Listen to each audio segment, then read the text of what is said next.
علامہ راجہ ناصر عباس، صاحبزادہ حامد رضا، ANP Mengal کے ساجد ترین، JDA سے زین شاہ، جماعت اسلامی سے لیاقت بلوچ، پھر PTI سے اسد کیسر، عاطف خان، شہرام ترکئی، لطیف کھوسا اور دیگر لوگ اس ڈنر کے اندر موجود تھے۔ اب جو اپوزیشن اتحاد کے یعنی جو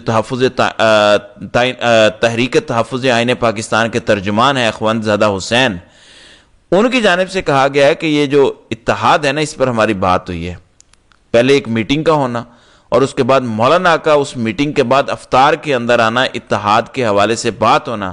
تو PTI نے اس حوالے سے پہلے بھی فیصلہ کیا تھا کہ ہم عید کے بعد ایک پارٹی کانفرنس بلانے جا رہے ہیں، رات کو یہ فیصلہ ہوا تھا اور اس کے اندر حکومت کو مدعو نہیں کیا جائے گا، باقی ساری جماعتوں کو بلایا جائے گا۔ تو معاملات اتحاد کے میچور ہونے کی طرف بڑی تیزی کے ساتھ جا رہے ہیں۔ ایک تو ملک نہیں چل رہا، اوپر سے اتحاد بن رہا ہے، تو اس وجہ سے بھی ہاتھ پاؤں اس وقت پھولے ہوئے ہیں۔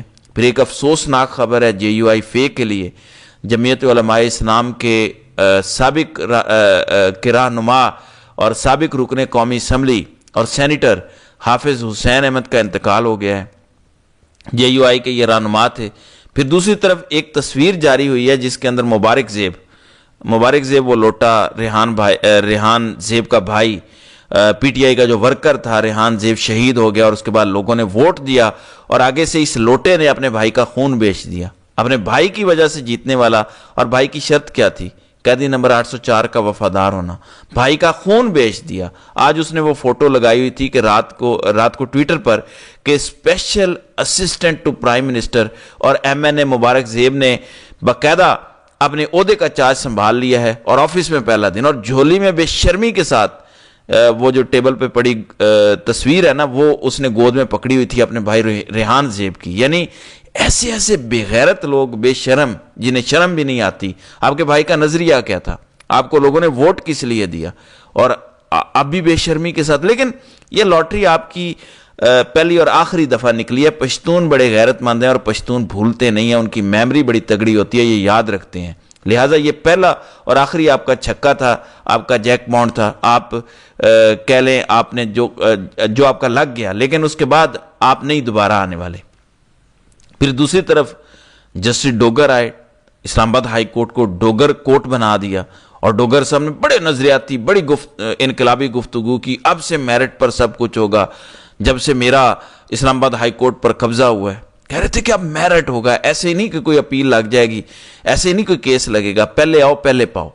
لیکن جس طرح سے اڈیالہ جیل کے سپرنٹینڈنٹ کا کیس لگا، جس طرح سے جسٹس سردار اعجاز اسحاق سے کیس چھینا گیا اور باقیوں کے کیسز لگ رہے ہیں، اب ایمان مزاری، آپ کو پتہ ہے احمد نورانی کے دونوں بھائیوں کو گزشتہ رات اٹھا لیا گیا تھا، تو ایمان مزاری نے ایک ٹویٹ کیا ہے، کہتی ہیں آج صبح 11 بجے کی ڈائری سے پہلے احمد نورانی کے دونوں بھائیوں کی حبس بجا کی ساری فائل کلیئر ہو گئی، اور کل کے لیے پٹیشن لگی تھی لیکن کل کی کاز لسٹ میں کیس نہیں آیا۔